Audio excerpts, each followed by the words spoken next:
Namaskar, welcome to Kashar Kitab, April 7, 2023. Um, we are still reading Lal Vaakh, revisited by Jawaharlal Bhatt. And if anybody wants to go first, I can call you guys out also if you don't know which Vaakh numbers, who is doing, etc.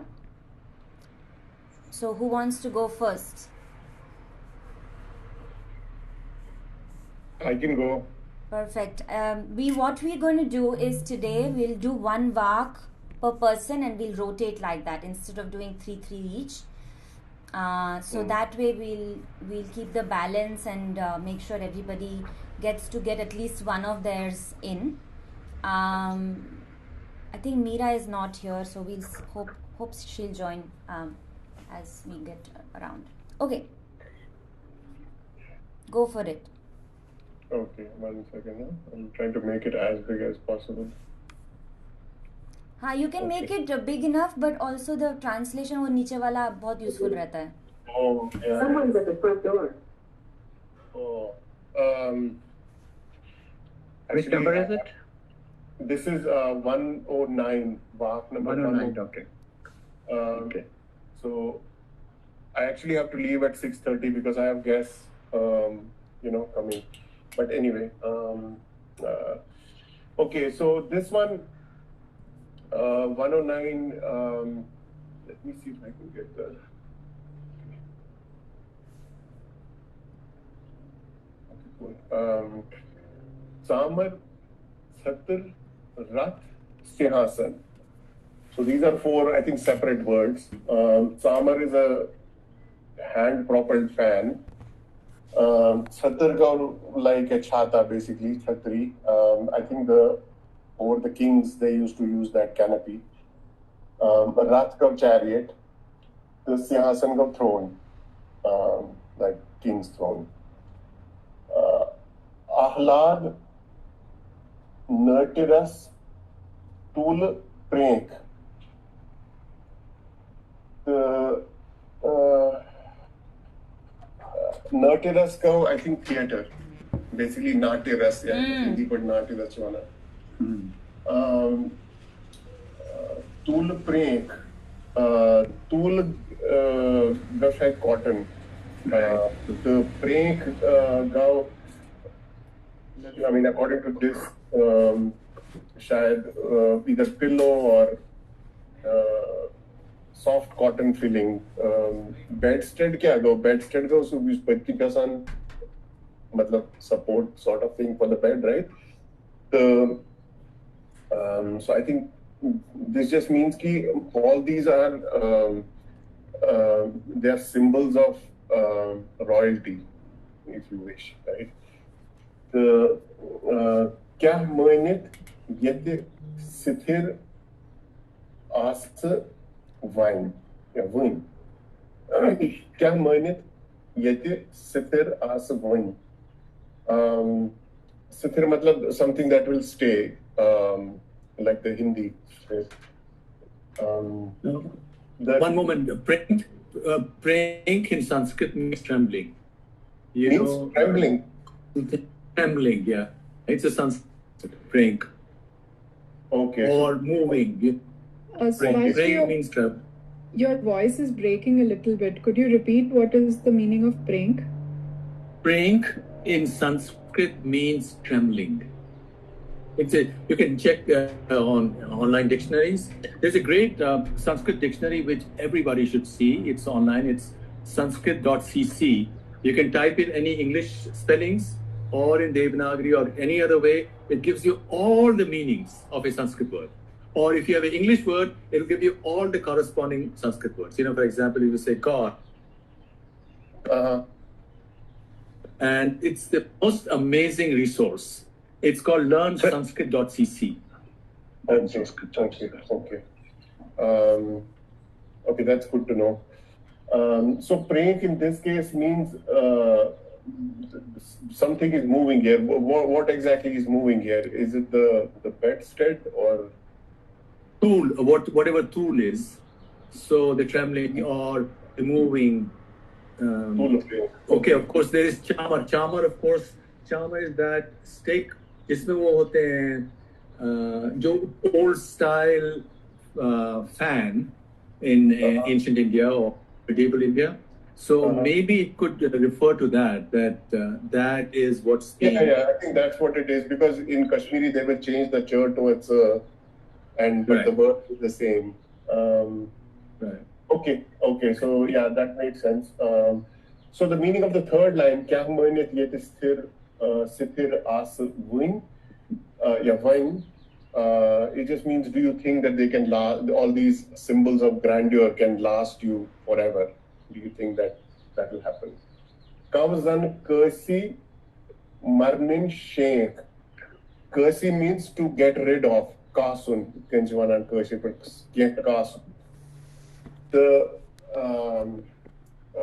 marnin sheikh. Sheikh is probably Shanka, like the Hindi Shanka. The marnin sheikh, fear of death, according to this translation. Do you think, I think do you think all these symbols of worldly wealth will get you rid of the fear of death? Because ultimately your goal is, ultimately everybody's destination is sort of that death. So getting attached to these worldly things is not going to help you get rid of that fear of death. So I think that's sort of the overall meaning of this. Ahlad todne mein pigi. Ahlad nertiras. Ahlad kya go? Nertiras go. Ahlad happiness. Ahlad means pleasure, happiness. Sanskrit, the Sanskrit word again. Okay. It's a standard. Okay, wonderful. Ahlad means delight. Okay, very good. Okay, yeah, I think that anyone has any comments or anything? It's nice to know these meanings, because it kind of, you get a deeper feel. Yeah. To skip these words where we didn't understand the meaning, so it's really useful to actually know. Kyaski imach sirf Kashri, chuk Sanskrit pat sut imach tanen. You should raise to 10. So that's good that Suraj is here, so we could help. Natal se spak no mud bro. Meaning kadmit. Aisa se paane sahi kormute. You know what? Seriously, if you each one of you on your computers have this learnsanskrit.cc open, and whatever you're reading in Kashmiri or any other stuff, it's incredible. In fact, as a aside, maybe the language that was used there for years is called Saka or Shaka, Saka. And there are many theories. Some of the greatest linguists have worked on it, and there are theories that maybe words from this language came from Europe and this and that. So just last year, over only 1 week, I looked at all the words in Saka language, and I showed them that they were connected to Kashmiri and Sanskrit, which is sort of revolutionary. It didn't even take any time, because most people don't use these resources, and in the past, these resources did not exist. So, in fact, I have a paper on that called Verbs in Saka on my academia.edu page, where you get all those 100-pages of Saka words and corresponding Sanskrit words. And many of them are Kashmiri words. That's awesome. What is the Saka language from? The Saka language, where is it from? The word Saka is really Shaka in Sanskrit. All the people in Central Asia were called Saka or Shaka. Or Scythians. In English, they're called Scythians. Okay. And their language was the Shaka. Like Kanishka was a Shaka. In Sanskrit, you say Shaka, or the Shaka Samvat, right? Shaka Samvat. Shaka in Sanskrit. And in English, it's Scythians. And Subhashji, your internet is choppy. Maybe you would want to move your mic around, your phone around. Okay, let's just continue. I think he'll come back. Usually when he sits in that room, the internet is not that great. I kind of know that rule. Okay, let's switch over to someone else. Yeah. Okay, let's keep moving. We are rotating now. Vishalji just finished first of his assigned. So whoever is ready next, or I can go whichever way. I can. Okay. Go ahead. It's 141.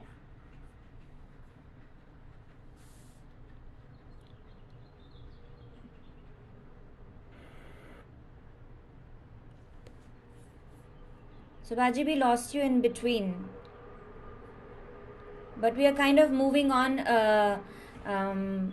Okay, yeah, you're muted though, but I can read your lips. Okay, fine. No. I just can I complete my thought? When Napoleon conquers Russia, and the Russians retreat, but they burn the city down, including their cathedrals and so on. And Napoleon is so shocked. He says, "These bloody Scythians." You know, the Europeans think that Russians are not quite white. They are sort of Scythians or Shaka. So he says, otherwise, how can we explain it? And that is part of the basis, why Western Europe and America wants to destroy Russia. Sorry for this interruption. No, that's totally fine. It's just that your internet is choppy at the moment. So, but we got the message from your part just now. Because it's Google run by an Indian. The Chinese Zoom is better. It's working fine, Subhashi. ऐसे मत बोलो. There is actually a Google employee right here, Shashwat.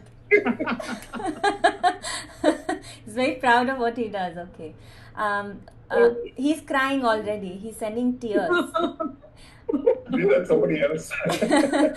Okay. That's Shashwat. Okay, Amita, you go. Yeah. So it's 141 and it says Devata Devarvata Pet Bhavan Chui Yikvat Puskas Kar Bata Kar Manast Pavna Sangat. So basically it says your god, all the idols are made of stone and the temple everything is made of stone. And apparently Laleshwari Ji Lalder, she did not approve of stone images and stone worshipping those idols. So she's saying everything is made of stone. So what do you think you're gonna achieve from worshipping the stone? And she's calling all the butts, Hatha Bata means like somebody who's very conservative. And she's like, only when you control your mind and your breath. So she was big about pranayama and controlling your breath. And she's like, only when you control that, you can, reach the supreme goal of your life. Right, cool. I don't know of each and every word in this, but I know Deva means God, Vata means made of stone, and Deva is again, it means temple. I don't know. Most of these words are kind of easy. Patabon means up, down, I think. Yes. Chukiyik Vata. Made of stone. And who will you worship? Hut means somebody who's conservative. Haddi. Question is one and Hatti. Hatti. Acha, Hatti. Okay. Okay. No, Ishan, when was the Akshana word Huttamutta? It's a different. It's somebody who's very conservative, very set in his own ways. Stubborn type. Yeah. Okay, from the word Hatti. Okay. Yeah, Hatti, yeah. Okay, Karmanast Papas Sangat. Sangat means control your mind, your brain, and your breath, and that's what will help you to achieve your supreme goal. Correct. Cool. Okay. I think this is pretty simple. It was a straightforward walk. Okay, let's go next. I can go next if you want. I do want it. Please go. So 138, not too far from hers. Okay. Yes, this is the one.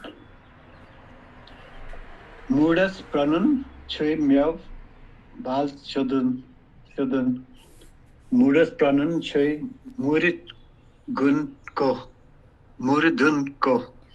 Mudas pranun chui samandar puran. Mudas prane raivido. So Mudas means pool, right? Mudas pranun chau myav val chodun. So a person pran, I guess pranun must be pran. Chui myav kya go? Moi myav moi val. Acha val chodun. Val is your strand of hair, right? So he's saying you can't bore a hole through the length of a strand of hair, right? Actually, Urdu पर से लिखे था मोय instead of म्याव. हिंदी पर से लिखे म्याव मगर उर्दू पर से लिखे मोय. English पे हेर के लिखे तो मोय वाल. अच्छा, it means सोचना सो मोय मुकद्दस उस मुसलमान नासा सो prophet मोहम्मद सुंद ak maswal. Right. और गुर तेमसे गुर सुंदोस किन तेमस पानोनो Sundas. Maswal. Sahar Sharif is maskin kajandan chu Kashir ma chu ekis jai but su for 1 year I think it was lost for some time and then somebody got it back there and there was a big it wasn't something like that had happened, but maybe she's referring to that because us time pe to, I mean, Islam was there as well, so I'm sure she had some influence from that. Could be. Basically, she's saying So that she's in fact English is supposed to have moi likhi moi wal which is high from Moi wal. and it also says in the translation one strand of hair, so it makes sense. So she's saying it. Yeah, you can't bore a hole through the length of a strand of hair, so you'll just be wasted. Mudas pranun chui muridun ko. Now that part I didn't understand. Mudas pranun chui. Koh means mountain. Koh tabab. Okay, so Koh is mountain.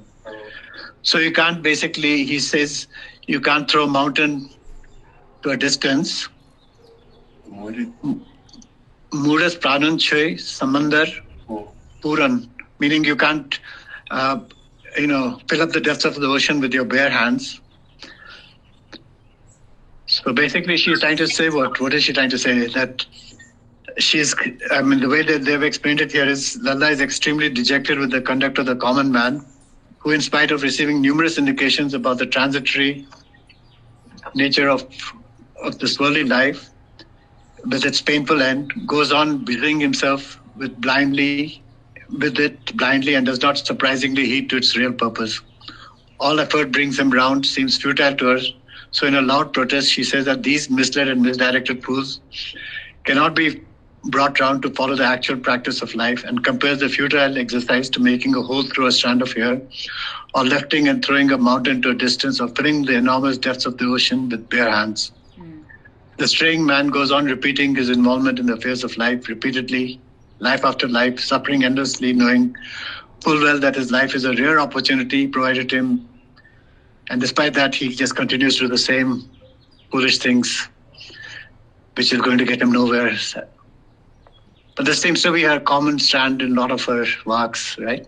Yeah. There are 2 Vaaks that I have out of 3 this time, which are right before this, like 136, 37, which are on the same topic. So there is a lot of lull there. This don't waste your time on the wrong people. So yes. I wonder if she's referring to us. I wonder if she's referring to us. Yes. Not getting the point even with 58 Vaak. Yeah. I definitely feel like that. So my only question here is yel pranun chuvanan su kya go pranun mudas pranun chui. So basically she is making a comparison between saying that if you are a fool you're not going to attain spirituality basically, and what I didn't understand is the meaning of the Kashur word pranun. I think pranun just means becoming spiritual. Becoming fair, like prone. Probably, yeah. Like Pranun. enlightened. Maybe that's what it is. I don't know. I'm Yeah, just more guessing. enlightened, yeah. Yeah, that makes sense. I score sahi. Chalo, okay, pick you, Bronco. No. Please don't do that. Please don't do that. Please go to learnsanskrit.cc. The word pranun in Sanskrit means doing something, dispatched. Oh, yeah. You know, we Kashmiris have to go back to Sanskrit. Seriously. We do. Trembling. Wow, I Okay. found- Dispatched. So okay, Yeah. let's go So back now. You mean the effort, you're doing something, yes. Let's go back to the Vaakh now. Let's go back. So, sorry. Okay. So, in this case, what does dispatched mean? How is it like mudas pranun? So, fool has been. Pranun. Pranun meaning dispatched, the mood person, meaning a foolish person's work is like this. Dispatch meaning effort. Here, Correct. you have to Got sort it. of adjust it. Okay. मतलब मुड़ छुई basically. Pranun छुई मतलब she's just put in, but it basically is mudas छुई. I think it's like any effort spent on a murk or a mood person is like this, is like this, is like this.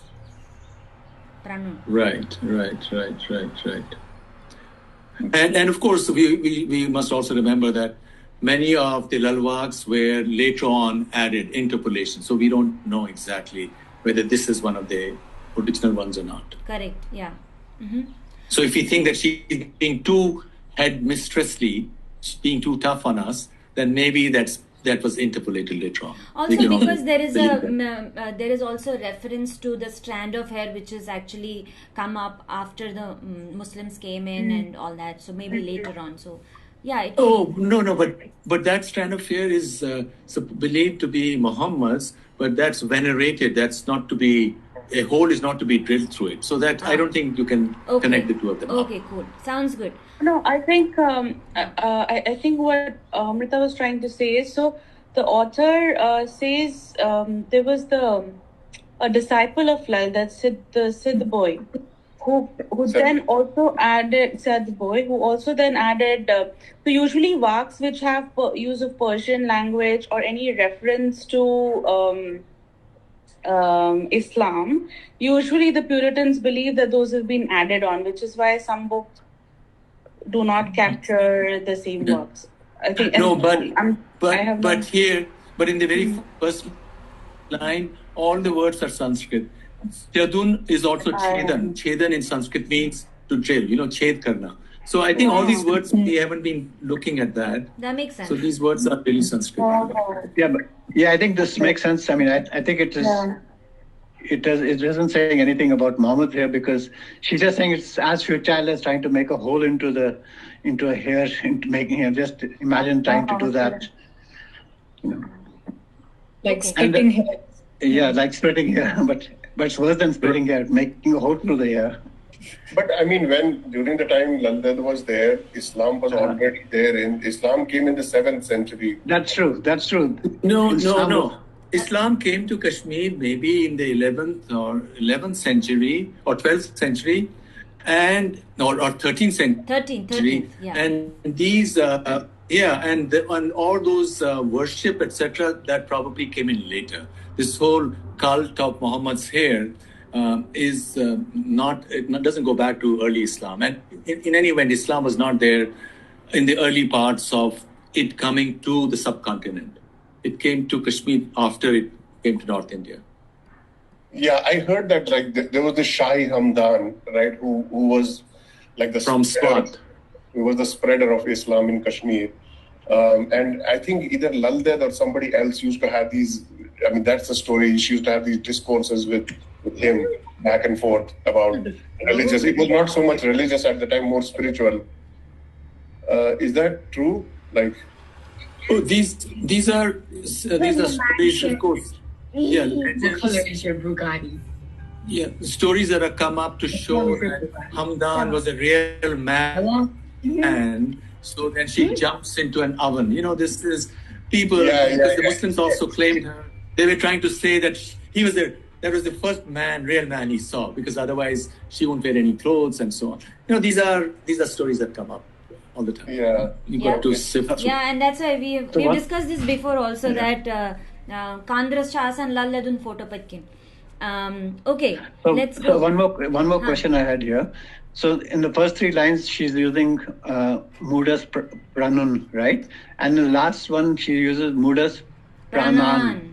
So what does Pranan meaning? Pranan is probably a inflection, grammatical transformation on pranun. And the meaning of that is, of course, right in the very first line in English translation. It's only waste your full day's work.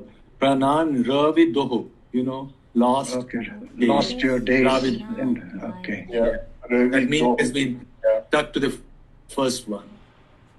मतलब उसको समझाते समझाते आपका दिन waste हो जाएगा, दो गव जाहिर वेस्ट हो जाएगा टाइम. जैसे हम अपने को समझाते समझाते हमारा हर हफ्ते होता है. क्रॉसवर्ड करते करते अपना दिन निकालते. I was working from home. Ist bit karan kashur crossword. Chalo, okay. Next, let's go. Who's next? I can go. Okay. What's your number?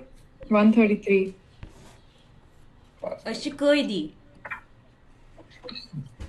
Koidi go? हम जेल में है. कौन सा नंबर है? Koidi means prisoners. You're prisoners of your words. The way he said, क्या number है? Koidi number 133, sir. we are in the cage of the world, trying to free ourselves. Mm-hmm. Okay, you go Tantar Gailitai Manthar Matse. When the Tantra rites fade away with the devotee, oral recitations remain.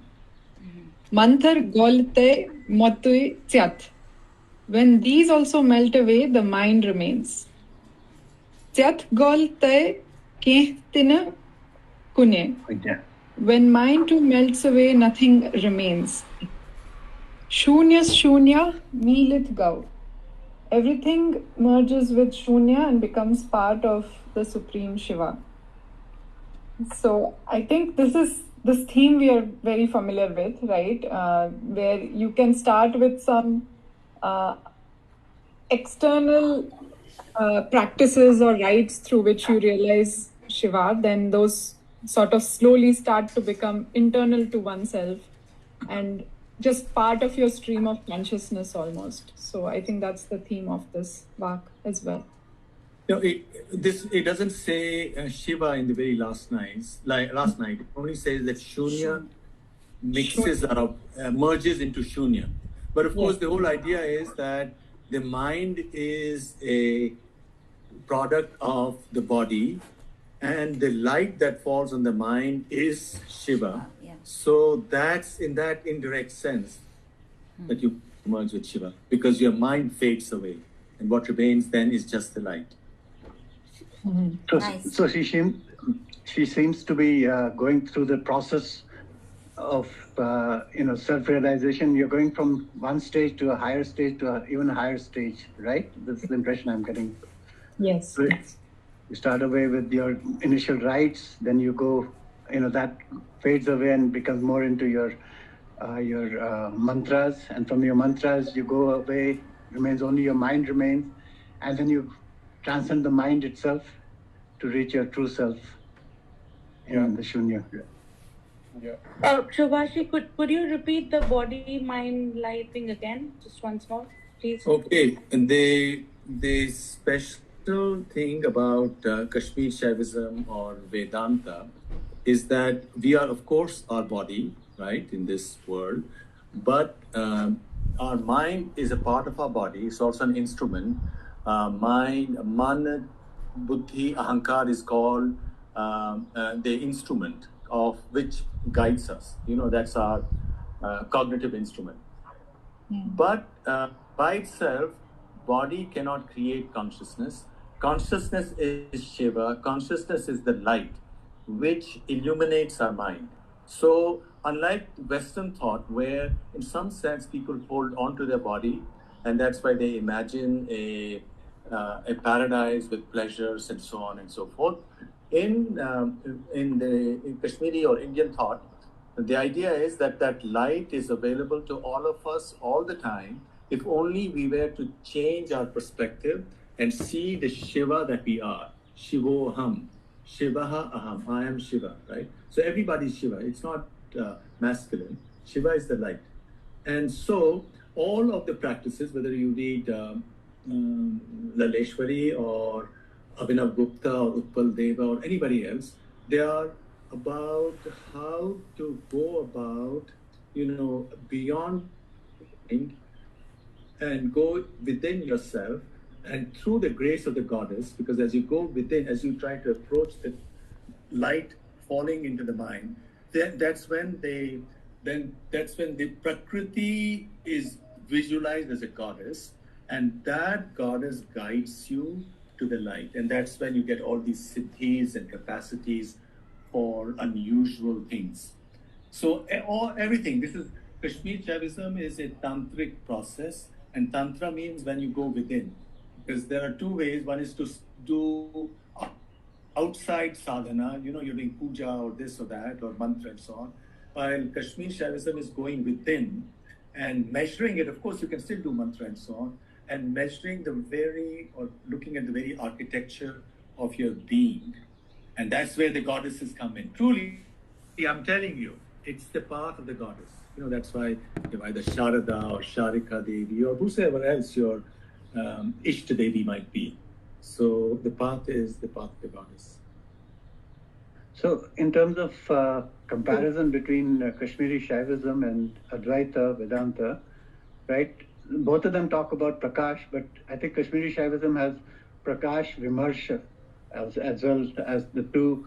And the Vimarsh part is, I think, to some extent connected with the Shakti portion of it, that Shiva by pure consciousness by itself is almost as in Kashmiri they say, Shiva without Shakti is like Shava, meaning like dead body, it's just lifeless, It needs Shakti to be able to manifest, and it needs the self-awareness to be able to enjoy our existence, Otherwise, it's just something meaningless to some extent. Well, not quite, because in Advaita Vedanta, you have the concept of Brahman.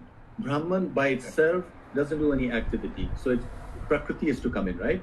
But right. There are also different manifestations of consciousness, and in the Vedas you have 11 Rudras. So in Kashmir Shaivism, they have 11 veilings and unveilings of consciousness. And there Shiva, so Brahman by itself is viewed as activity-less, but Shiva in Kashmir Shaivism also has energy.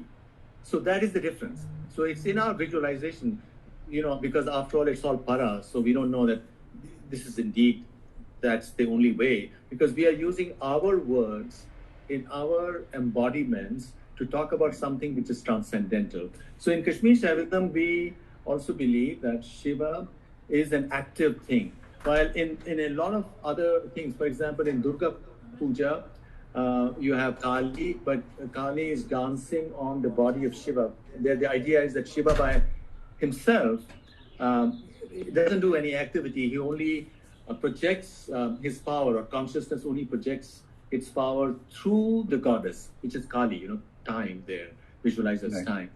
So I think both these depends, where you are and how you see. If you are really in the worship of goddess in a very powerful way, then all this embodied reality is also true. So because the only way you can reach Shiva is through this world, and therefore this world is indeed true. You can't run away from it, as Krishna says in the Bhagavad Gita. Even if you go to the forest, you'll still do karma, right? Yeah. Actually, one of my Vaaks will have the answer to that. The only way to alter your karma is by a human form. So we'll get to that, and let's keep going. We've got like 13 people today, so I'm like kind of in a hurry. So let's go. Who wants to go next? Let's keep questions to the end. Amrita, I have to go. Okay. So can you share the Lal Vaakh? Yeah, I'll do that. Okay. Shashwat, if you have it on your phone, you can go while I bring it up. ठीक है? Okay. नाता अगर त्याची share करून सध्या करीत. I think you already brought it up. Okay, what is the number? 149.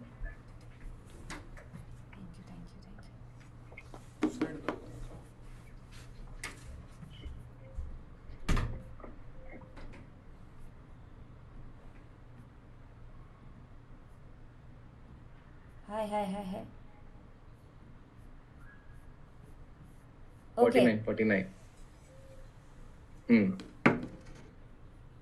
Yemi loob, manmat, mad, sur morun, vat nash merit ti logun das, temi sahas ishwar gorun, temi sori vyondun swas.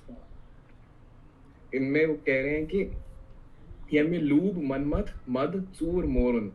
Lube मतलब grid, Manmath मतलब lust, मद मतलब pride, चूर मोरन. One who keeps under control these three potent human instincts.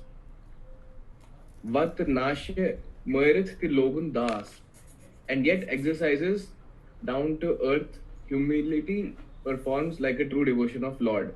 Das मतलब Lord के devotee. Teme sahas Ishwar Goran, teme sore vyondun swas. Swas, I believe here means ash. स्वाहा करते time पे जो करते हैं. तो he in real truth views all worldly wealth worthless like ash.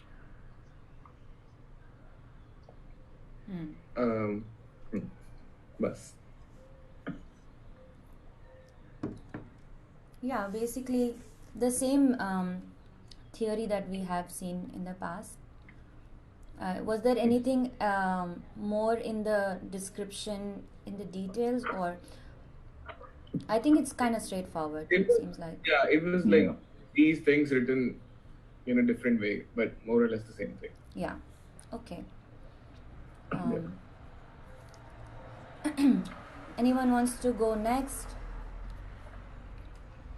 Mira? Kusyuchi? Michitre, so why is क्या करा कोई चूज? Is करो करो rotate पते मो base. Yes के action ना चेंज चा वरी वन चे कतर कोर में.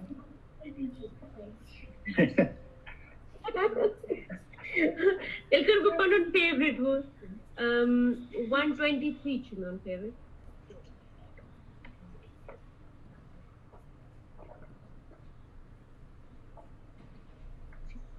Mansa. Trench butch mo Krishnavun. Yeah. So don't torture your body by refusing it food and drink to appease God. Yani chehi tanya sandarun de. Frat chon darun te parun. So second line ka meaning है feed it whenever it needs. To hell with expensive clothes and delicious foods, these can't keep you better. Kar vapkarun sui chhe cry. So help others in their need, there is no better worship. So I think this is also straightforward, right? वो इस सब से कुछ नहीं होगा. Basically no rituals. She didn't believe in rituals, so कुछ नहीं होगा फाक रखने से और अठम रखने से और चोरम रखने से. So basically just help others in their needs. So कर वपकार. So दूसरों को help करने से ही, and there is no better worship than that. So I like this one. I really loved it. Yeah, it's really nice. Kashmiri all about autumn and fruits and Lyubun and you know. So I'm sure इसका deep meaning है. I'm not sure it just line. No, I think she has mentioned this. Small point. In the previous one, I got a phone call. I wasn't able to interject. Manmat is also the name for Kamadev, and as you know, Shiva destroys Kamadev. So there could be an allusion to that. but that's the previous one. But one point about ritual, I think ritual is for one's own self-discipline. As I've never been into ritual, but I think there is something to ritual because for only the second time in my life, this year I did that vrat for 9 days of Navratri. You know, it's just a self-discipline thing. So I personally, you know, ritual is not bad. Yeah, Well, actually, I follow So long as rituals it's too. I think within it limits. keeps you disciplined. I think I follow rituals too. I think it keeps you disciplined. But yeah, not to the extent that you actually, you know. yeah, it is a form of transforming your own self in order for you to be able to get to where you want. So I think it is nothing to do with, nobody is listening to you, nobody cares whether you're going to eat, nobody's going to keep it in check. And also तुझे पता ऐसा उसने last you आखोस ना कौन बोलता है इस वाक तात्मन दोस्त लिखित के, you know, if you're a glutton, you know, you that's also bad. But if you're fasting too much, you'll become full of ego, because you will say buchas shruts karan, buchas ikaran hu karan. So you know, I think it's just for yourself and not to show people or for even God. It was so funny. मैंने 2 दिन रखा नवरात्रि का fast, और मैं जब office गई वहाँ पर one lady, she Gujarati lady, I asked her, are you fasting? She said yes. I'm like, oh, so what do you do? I mean, it's hard to keep a fast and, you know, work and do this. तो बोलती कुछ नहीं, मैं तो वो उषा से रसमलाई लाती हूँ और उसको फ्रीज करके रखती हूँ, और सुबह आई तो मैंने वो रसमलाई खाई. रसमलाई क्यों? बोलते रसमलाई क्या दूध से तो बनती है.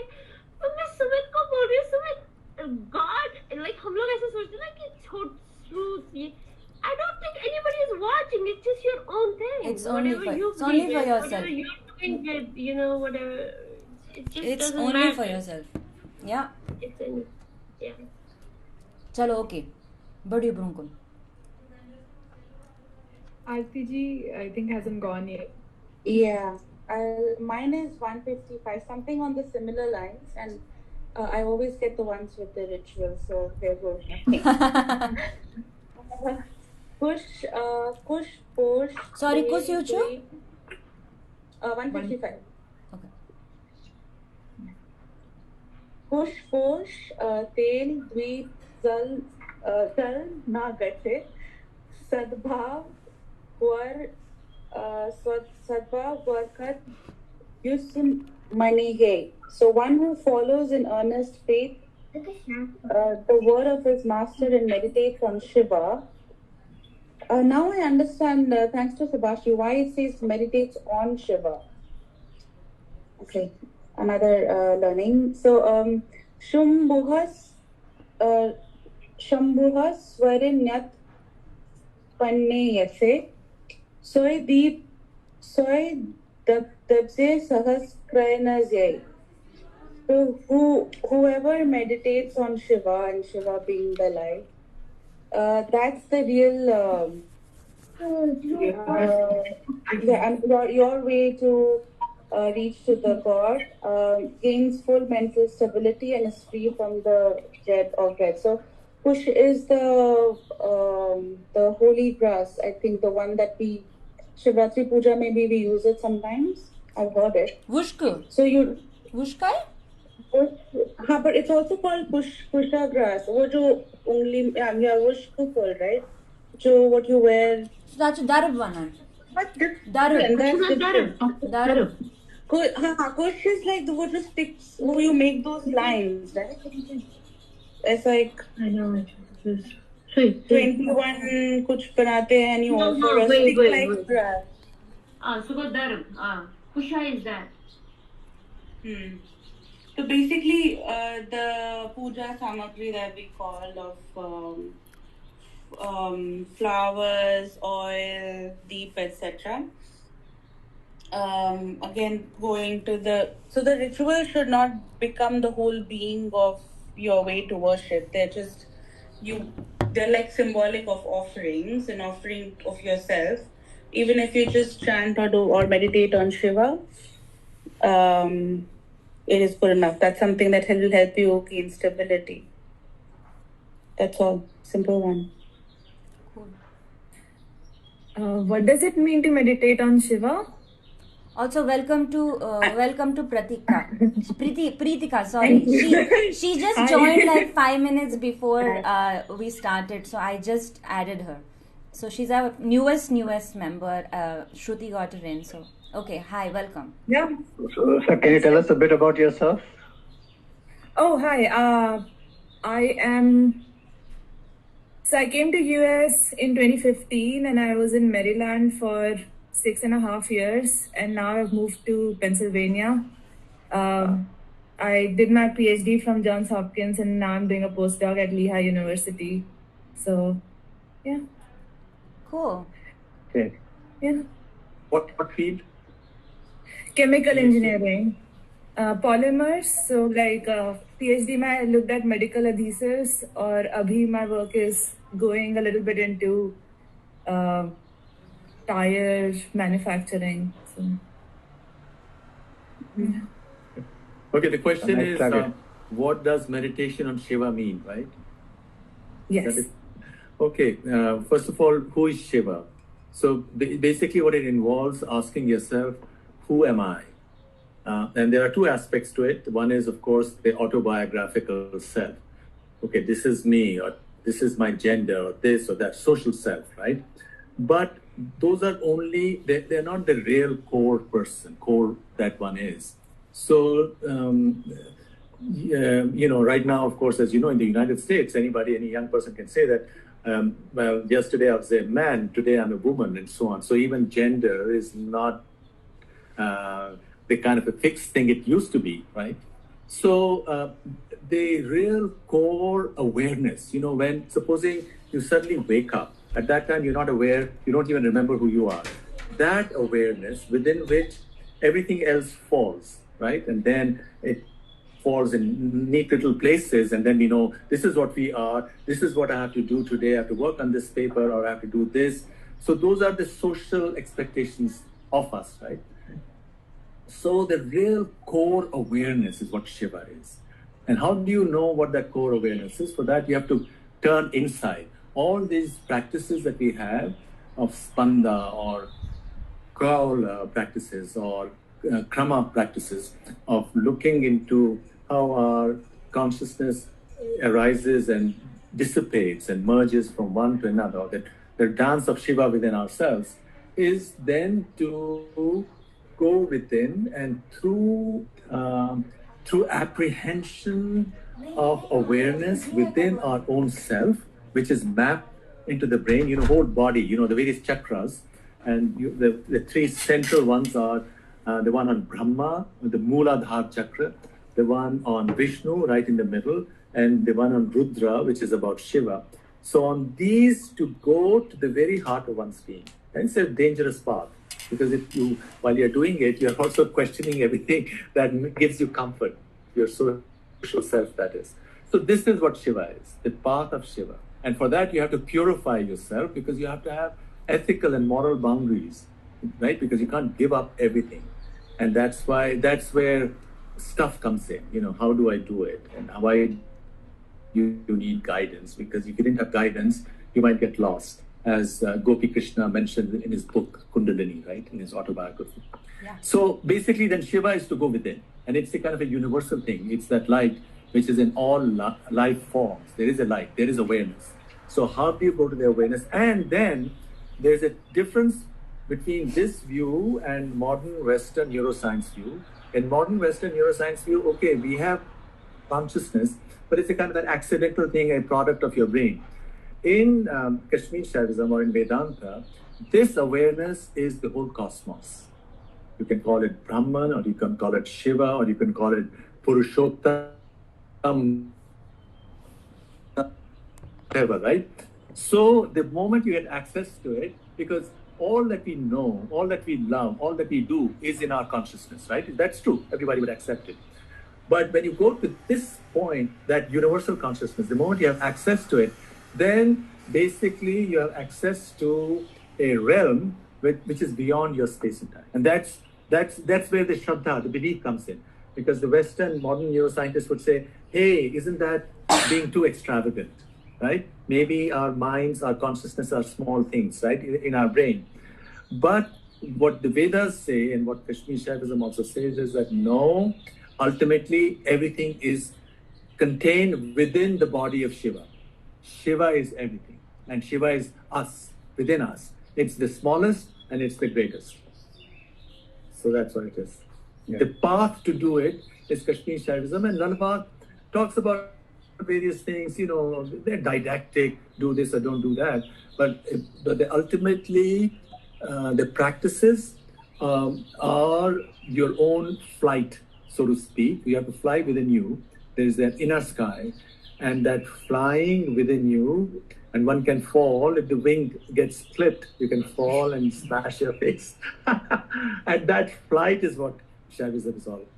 Yeah, and then... But I can tell you it's extraordinarily beautiful, huh? It really is. In fact, I was going to say that since you've just joined, we have been on this book for a few months now, and we are going to stay on it for a few months. So you'll have plenty of time to actually learn it by yourself only. Then be like, "Ye to repeat ho raha hai yaar." So this is the right time to actually take a selfie. Okay, please smile for the cameras. Okay. Please. Okay. Amrita, you are like Laleshwari. You are so tough. You are as tough as Laleshwari. Yeah. Otherwise, I have to also be, considerate of everybody, since already 7 o'clock. Beach is dapan Laleshwari, magar ashu kormut win akoi walk per person. Ashu dit me trek sarni. Ashu mud dapan. Kem sun walk os mud asha Rajendra ji ka. Yeah. Okay. So let's go to the next one, which is mine. I think we've covered one each of all of us, except for Vinita ji. I think she's going to skip today, but she's listening right now. Okay. Gyan Marg Chai Hakvar. Which number? Kya? Which number? Oh, wait. Let me share. मैं तो ना screen share कैदी number कौन सा है? कैदी number 152. Okay. Gyan Marg Chai Hakvar. The path of knowledge is like your backyard of green veggies, or collard greens in this case. Dijes Shamdam Krai Pine. Pamper it with your calm, self-restraint and good deeds. Lam Chakra Posh Prani Krai Dur. Let the sacrificial goats of the past karma browse these freely and get fat. Ken moitse vare theni. And now the garden is left bare, and then the goats are also sacrificed, which leaves you scot-free from both sides, right? So you don't have to worry about either your karma or the knowledge that you gain. So basically, she says here that treat the knowledge, the Gyan Marg, like the green veggies, the garden, and then feed your karmas with that knowledge. And here the karma is the goat, which is going to be a sacrificial goat to the Shakti as a sacrifice of your karma, your deeds. So she says then, when that sacrifice happens, the goat has fed on them, so you finish your knowledge, you learn everything you want, and the goat has gotten fat, then you sacrifice the goat and get rid of the karma as well as the gyan you have achieved, and sacrifice it to the Shakti and get to the ultimate, basically. So I don't know if I explained it correctly, but I feel this Vaakh, really. It's a lovely visual, actually. Yeah, it is. Yeah. Scary, isn't it scary? It's scary. But karma, we are all bound in karma. Yeah. Reaction. Karma means reaction. We are always reacting, right? Based on who we are. And the end of karma is when you stop reacting, when you can actually be independent, be And that is when you are really energized by Shiva.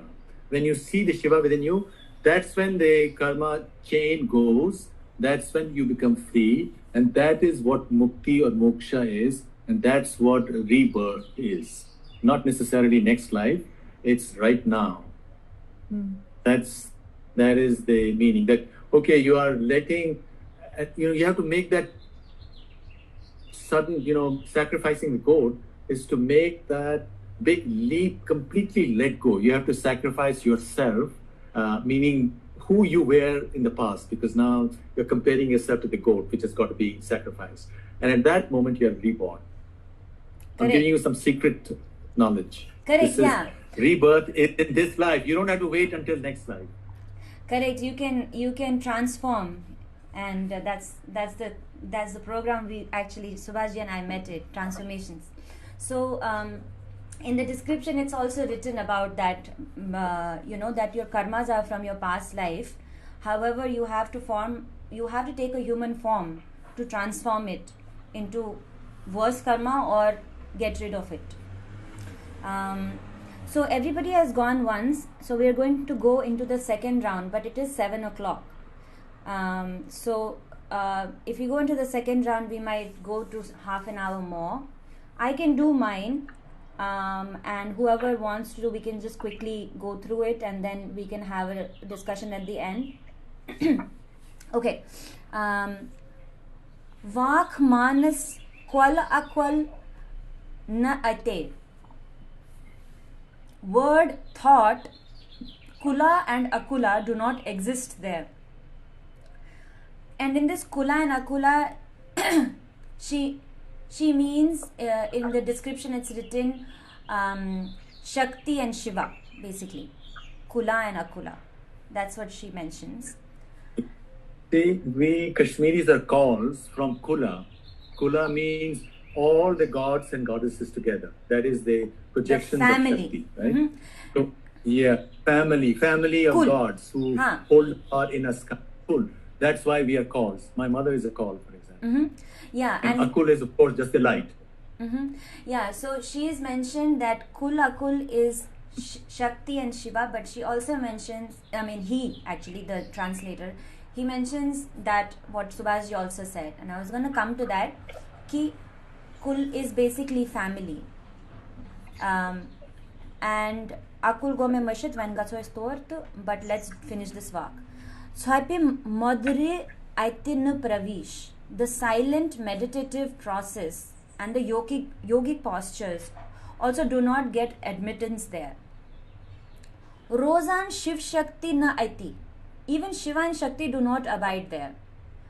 Mutye kon the sui vapadish, and whatever remains is the truest instruction to be followed ultimately. So basically, she says, and she's mentioned this in the description, which I thought was very interesting because we were talking about chakras. And here she says that you transform from the Mooldhar, which is the Shakti, which is the lowest chakra, to the Sahasrara. Kya chuswanan? Sahasrara. Sahasrara meaning thousand petal thing on the top. Sahasrara. Right. So basically she says once you go from, you awaken your chakras and you go from Kula, which she's also mentioned that it is the Shakti, which is the Mooldhar, to your Akula, which he is describing as the topmost chakra of Shiva. When that happens, then that duality ends, and there is no Shiva and Shakti. It becomes all one, and you become part of it, and you don't see anything else. There is nothing else other than just the experience itself. That's what she says, if I understood it right. So here she also says he says another interpretation is Kal or family is the group consisting of Jiva, that is individual souls, Prakriti, that's the primal matter, space, time, ether, earth, water, fire and air. So that is Kula, so everything put together, which is what Subhashji said, all the gods and goddesses and everything, since we have like Vayu god and Vayu Dev and this Dev and that Dev, so everything put together. And the Akal is that which transcends these. Okay. Basically, there are two meanings to this or interpretations, but it finally just comes to that, you know, you transcend everything and everything becomes nothing or everything. I sound like a crazy person, but it makes sense to me. Does it make sense though? Like, it makes sense to me. If a crazy thing makes sense to a person, what does it make that person? A genius. Crazy.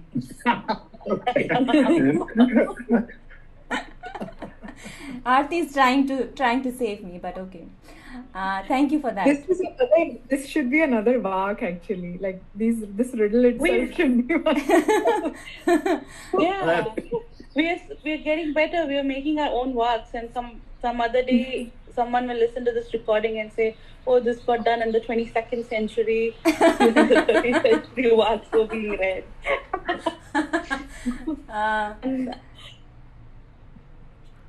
Yeah, I mean, I can go one more, but I think we should all go rotate another one.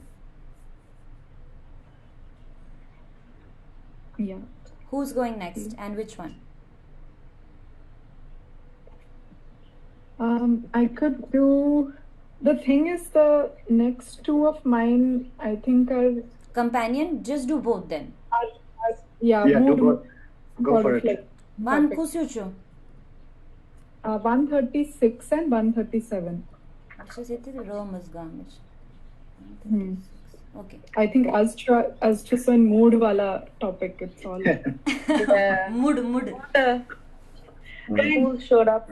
And by the way, Amrita, you were saying that some of us are getting Vaaks which have some hidden connection to us. This one has mine. So either I am a mood or some other connection. So both of us are moods because even I got mood. Said it, Shruti. So for context, you said it. No. So for context, for everybody who is new here, we have kind of noticed that we are getting Vaaks that kind of connects with us in a way, like Meera ji was saying she got a Vaak that she was thinking about and she got that Vaak and she read about it, and then I got a Vaak which had Amrita in it. It was kind of crazy because they are randomly assigned, and Vishal ji felt the same. So I feel like we are all going to be enlightened at the end of this. Okay.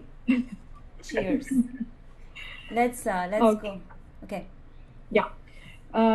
Mood has zainit pashyati kor kol shrutvan zad rupi as yusye dapi tastibos yohui tatva vyadishche abhyas. So again, this is on the topic of wisdom and foolishness, but it's slightly different than what we've been reading so far, this particular one. It's saying, even if you are wise, you should behave as though you don't have that wisdom, right? That you're foolish. You should feign foolishness. If even though you can see something, just don't show that you have seen.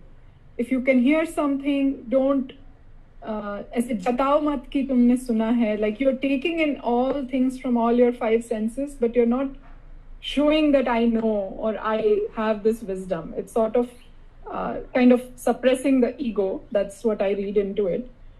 And if you're able to kind of, keep yourself away from judgment or influence of what you are seeing or hearing and just taking it at face value, then you can and be enlightened or realize the truth. The key is, I think, to not fall prey to any one particular one of these five senses. To take in all the information, but again, see it in a more observer, witness type, sakshi type way rather than get caught up in the details. Did you have the question that, hey, what about the gurus who actually preach then, right? I feel like, yes, sort of, you do wonder then if you, but at the same time, I feel like what I value most in some of the smartest people I know is the way that sometimes they're able to help me learn just by asking questions rather than preaching. You know, the method whereby your curiosity helps provoke someone else's curiosity and learn. So that's something, that's why I really love this Vaakh, because it kind of connects with me on all these levels, where like I literally have had two managers in the last 3 years, complete opposite to each other. One of them is like that curiosity driven person, and he knows, he has the wisdom, but he will ask you and let you answer your own questions, sort of a thing, right? Whereas my other manager, he's more like always telling me, no, what you're saying doesn't make sense. But it's another way he has of provoking me to say, why does it make sense? Like the way the debate happens, I see between people, the way the intellectual debate happens is very different. So somehow I like the first method better. yeah, certainly. I like it too. And that's it's why also like this Vaakh is relevant. It's the Lal Vaakh version of ignorance is bliss. So it's you don't carry an ego of knowing certain things, but because you bring in your curiosity and an inquisitive mind, you probably learn more by listening and observing. No, but is it because that ignorance? I don't think this is ignorance, because there is knowledge. No, not literal sense. Just a version of it. So not ignorance is bliss, the sarcastic way, but ignorance, it just helps you learn more. Like from that perspective, because you don't assume that I know everything, and you have an open mindset to. No, generally the idea is, one's ahankar or ego can become a stumbling block in one's own development. If you are not in social situations where you are projecting your ego, then you tend to believe that you're really smarter than others. And so this is a kind of a lesson to people. Hey, don't act egocentric or narcissistic. And that is a good attitude to be able to learn in any field, even in science. The moment a person thinks he's smart, a student, for example, then they get stuck. So you have to approach the world in a very humble way. I think that's what, and this is just a strategy that, okay, you are in friends, you don't have to show off. Right? Don't show off. If they are not interested in what you have to tell them, then just don't. Do whatever they're doing, and that's the way to go ahead and be nice. Fair enough. Mood version 2. Yes. Okay. Next. Oh, another one. Yes. Today is mood bonanza. Okay. Mood has Nyamach Kath no Vanize. Don't waste wisdom of divinity on a fool he won't learn. Haras gor din rave doh.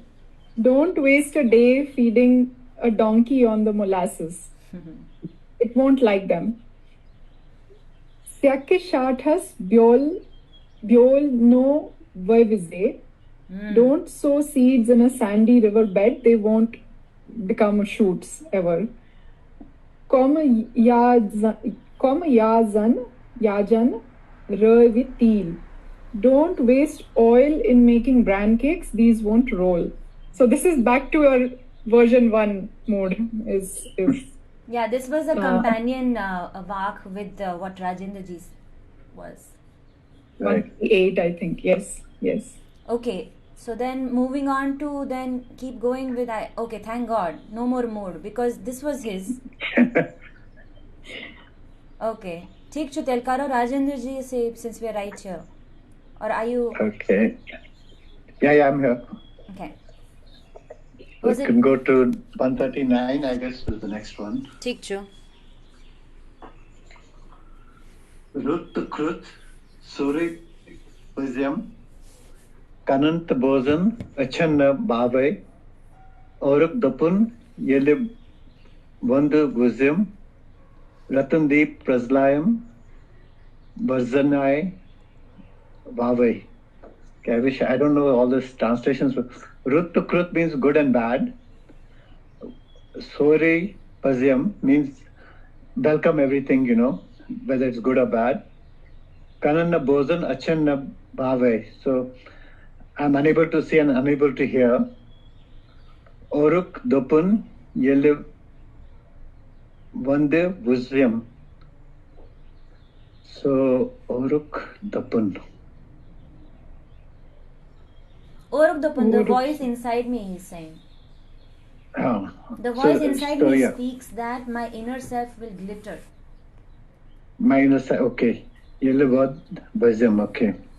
And my Ratandeep Praslaya, Ratandeep means light, right? Ratandeep chu the conscience. You Bhagavan is lagan chu chong you. Ratandeep, right, exactly. Praslayam, Varsnaya, Varsanya, Bhavai. Bhavai meaning Bhavai from Bhavai, acha. So, Vav chu wind, Vav. Vav means air. Vav means air. Right, the winds of distraction. Yeah. Wow. So she's saying, so good or bad, whatever goes on around, I welcome all. I'm unable to see and unable to hear, but a voice inside me speaks that my inner self will glitter as bright as the sun, and conscience enlightened with the divine grace of awakening, despite all winds of distraction. So the Ratandeep, the light will keep burning. Right. In spite of the winds of distraction. I like this. It's really nice. Yeah, so basically just continuous devotion and, sticking on to your spiritual path is the way to go. I think the essence of all this, right? Yeah, focus and self-discipline. You said chunke. Definitely not me. I'm just kidding. I'm pretty sure all of us do have. I think many of us do have. Yeah. Next one, and somebody else can go on. Being here every Friday itself, I think. Correct. That's what I was saying. Yeah. Okay. Who wants to go next? I can go next. Acha, number bataiye. Go for it. 143. Oh, right here. Yes. Okay. So it says, Now pravit the Shamarevis, Kahim Retif Kunizan, Dobrit Song Yusna Kasi Brahmak, Adikat Labak Parmai Dham. So it's basically saying that you have to control your nerves and you have to control your senses, and because everything is controlled by brain. So Kahi means 11th, that's the brain that's controlling all the senses and emotions, and you have to use your brain to control everything. And Dobri means doubt.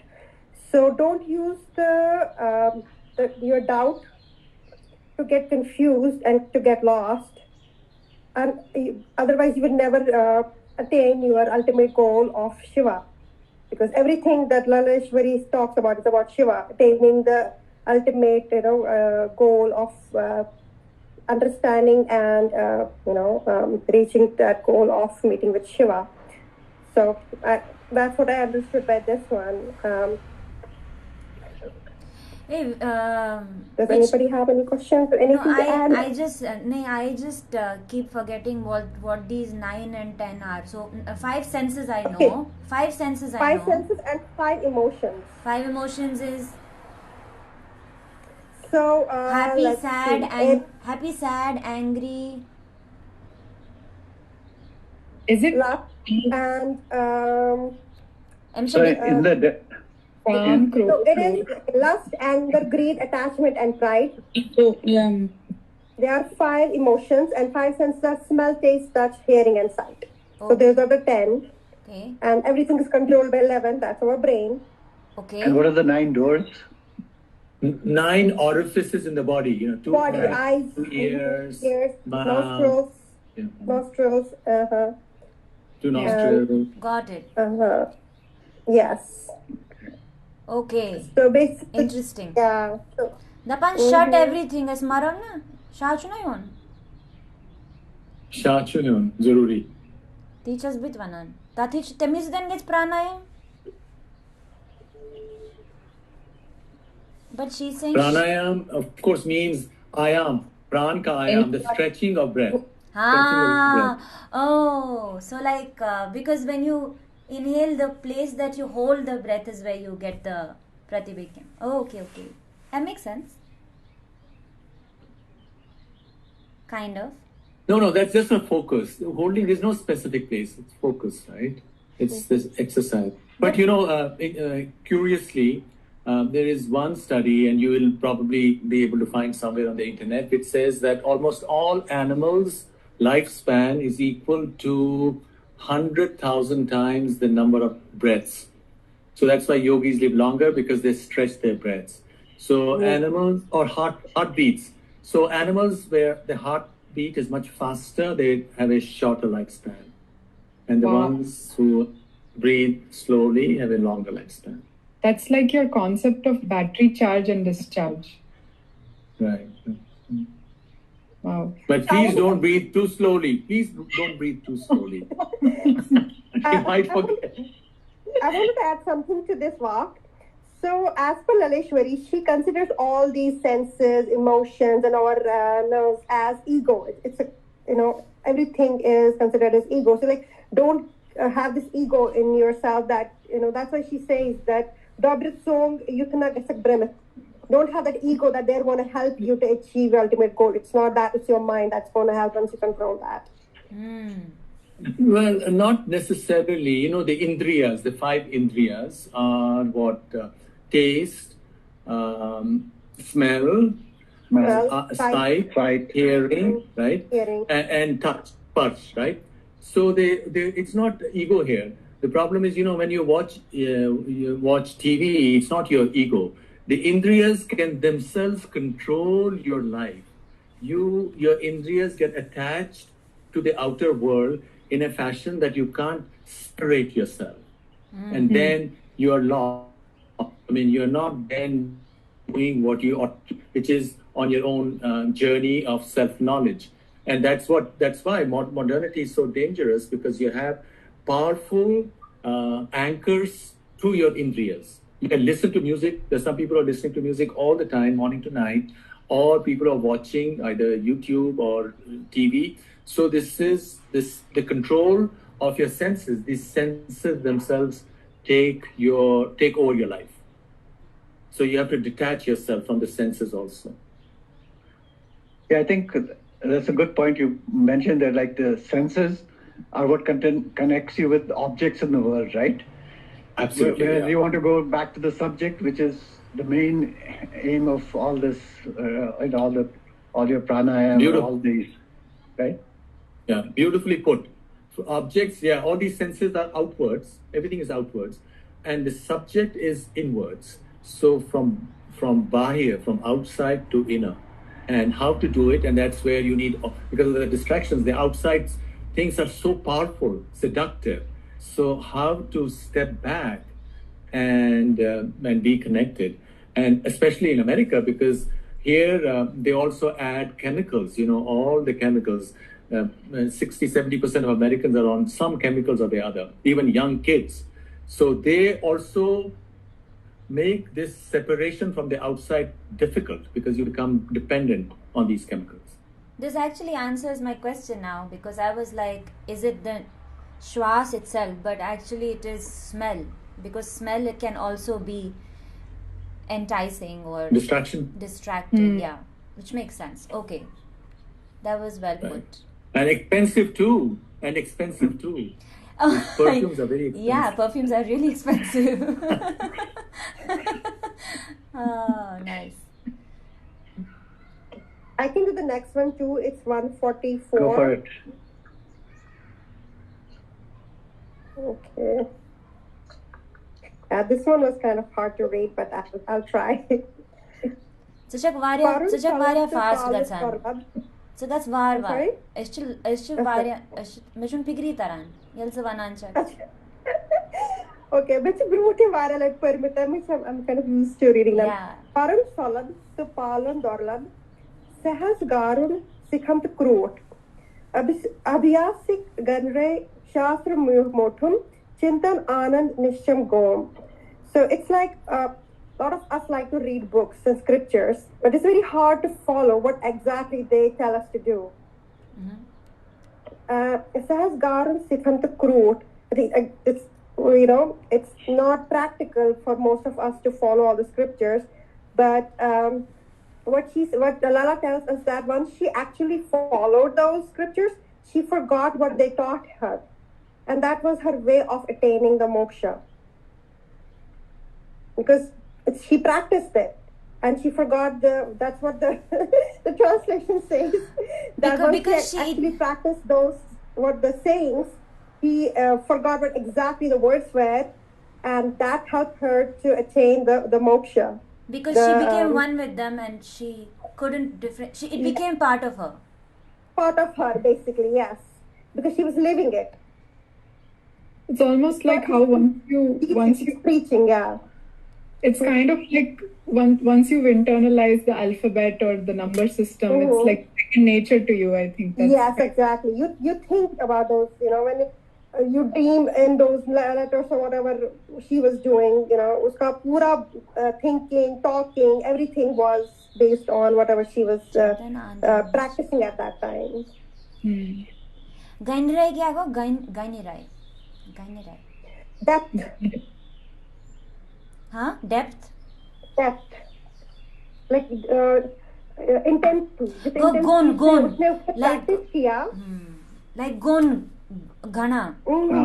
Yes. Ghana. Intensity practice किया, वो शास्त्र भूल गई because she was like living it, and then that helped her to reach her ultimate goal of she actually wanted to be one with Shiva, one with Om, so that was her ultimate. The first line for me is the ultimate comeback next time someone preaches something. That's a good one. Reading easy but understanding tough, right? Parun Swalab, easy. Yeah, like all the things that you all the things you tell us when I ask you, and I'm writing it down as well, but I don't know if I'll ever be able to practice what you're saying. Yeah, reading is easy, but getting it is difficult. That's the first line. Yeah. Reading easy, getting it difficult. Difficult. True, right? Because words are only words unless you get them. Correct. Okay. This was nice. Wow. So much today. So many. Very impressed. Okay. Who's going next? Can we... Who's left? I think Meera, Aarti. Yeah, I'll go next one. Mine is 156. Yak saras peripul na vaitse tat sare sakale poin chan mrg srigal, and this Vaakh, by the way, is a reflection of me. Mrg srigal gane jal has jan jant toti pyani. So the universe is so vast. The vast expansive universe is so small, a lake that can't accommodate even a small mustard seed. So the universe that expansive universe that they're referring to in literal translation is also the vast. So saying in the vastness of Lord Shiva, the universal consciousness, the world that we know is very small, like a small mustard seed. And we as in the human, she's referring to the mortals, we are like animals there. The rebirth, death cycle. So we are born as animals, then we die again, we get born again, dying again, and that just gets repeated. So Zyanana Zyant Totipyan. So we get born, get in a rut of the just living our lives, one stimulant after the other, one thing after the other, without any meaningful realization, and then we fall back into it. I think the mustard seed is a reference to Atma. It's so small, but it's so large that it's larger than any conception of the universe. And in this conception of the universe, of course, beings are born and they die, but it cannot hold the Atma, because Atma is really, it's like Mrityorma Amritam Gamaya. From death, lead to immortality. Death is about the phenomenal world. It's about the physical universe. Immortality is about the Atma, because Atma is along a dimension different from that of the phenomenal world. It transcends. It's para. The rest is apara. So in the apara world, in the phenomenal world, creatures are born, they die, and so on. But this world by itself cannot contain the Atma, because if it did, Atma would be a part of it. And Atma is therefore, even though it's so small, because it's sukshma, it's within us, but it's also transcendent. I think that's what it means. Yeah, because it says that even the vast expansive universe is so small that it cannot contain or accommodate the small mustard seed, because it's... Right, and the mustard seed is always a code word for the Atma. I see. Mustard seed. Wow. In the Upanishads, it's always the code word for Atma. Okay. I'm interested in why he says cloud elephants. Water elephants. Zala hasya.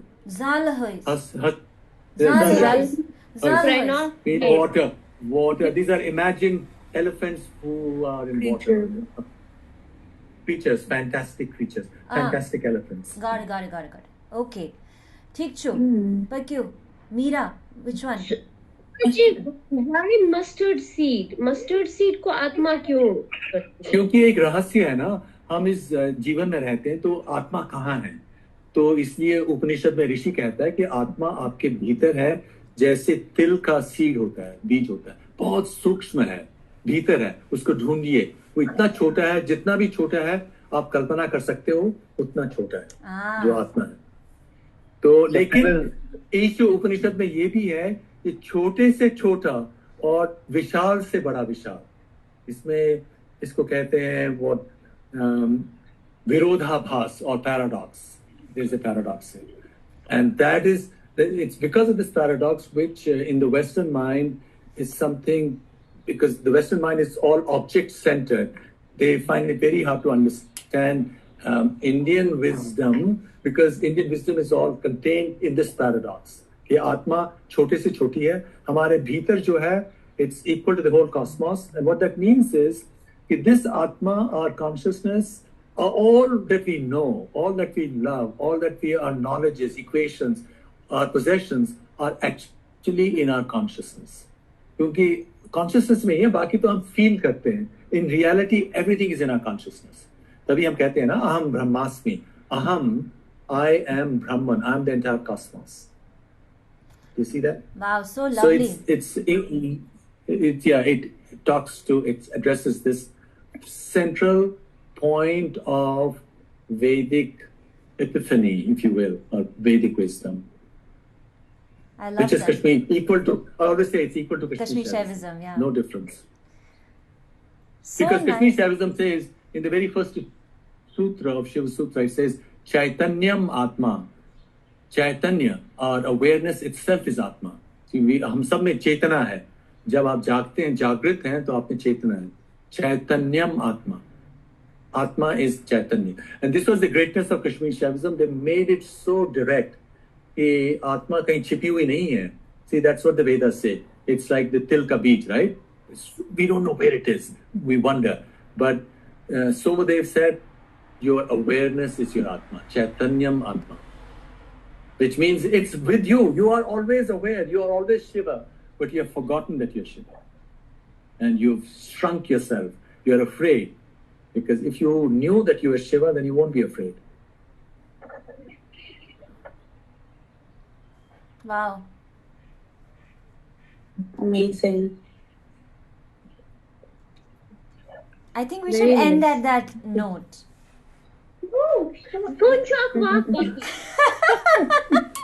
Dapan karam chu zaruri karun. One, kusiu chui. How come you change your name to Sonia Pila?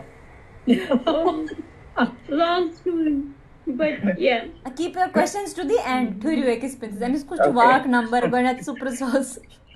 122. 122 cha? Large.